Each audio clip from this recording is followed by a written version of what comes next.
Magandang umaga mga kababayan. Tayo po ay magkukomento na naman po hinggil po sa mga nangyayari dito sa bansang Pilipinas, lalong-lalo na yung mainit na politika. So ayan po, meron pong desisyon yung ating Supreme Court na pinawalang bisa talaga ang kahilingan muli ng House of Representatives or motion for reconsideration na bigyan ng halaga ang kanilang mga nagawa sa Kongreso, kung saan nagbutuhan sila ng majority po. Kanila pong pinatalsik o inimpeach ang ating pangalawang Pangulo ng bansang Pilipinas.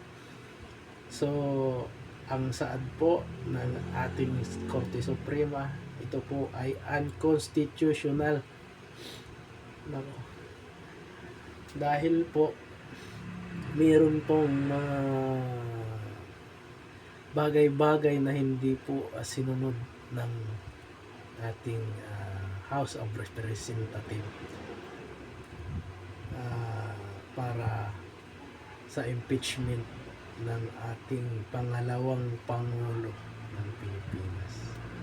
So nanggigigil ngayon yung mga anti-Duterte. Hindi ko alam itong si Tito Sen, si Senate President Soto, kung anti-Duterte ba to, kasi nanggigigil siya ngayon eh. Bakit ganon? Dapat hindi ka maggaganyan, kasi nga isa kang pinuno ng isang kagalang-galang na ahensya dyan sa bansang Pilipinas. Ito ay ang Senado.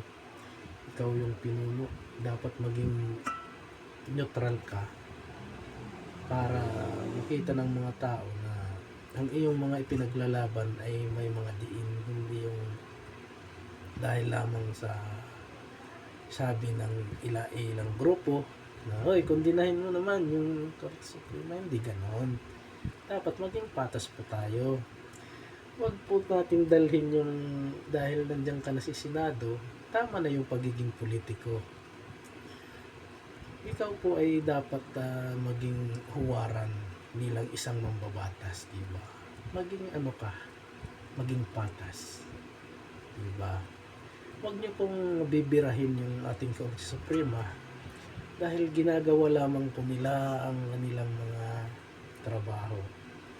So, ito po ay merong mga basihan kung bakit sila nagdesisyon ng ganyan. So, dapat ipaubaya muna sa kanila yung kanilang desisyon. Dahil mayroon naman kayong tinatawag na separation of power, diba? Na dapat kung ano yung desisyon ng isang ahensya ng kataas-taasan, ay igalang po natin. Dahil itong mga justices, habang buhay, dala-dala nila yan na sila po ay mga justices. Pero ang pagiging isang politiko ay may hangganan. Pag hindi ka pinili ng mga tao, wala ka na, diba? Tanggal ka na sa pagiging politiko. So, yan lamang ang aking masasabi kay Senate President. Dahan-dahan, dahil matanda ka na eh, baka yung puso natin, diba? Huminga ka ng malalim. Yung pagpapa-interview mo ngayon, kaliwat kanan eh, puro buladas sa Supreme Court natin. Paano ang darating yung araw na kailangan mo yung Supreme Court, diba? Yung tulong ng Supreme Court dahil ikaw ay sinampahan ng kaso.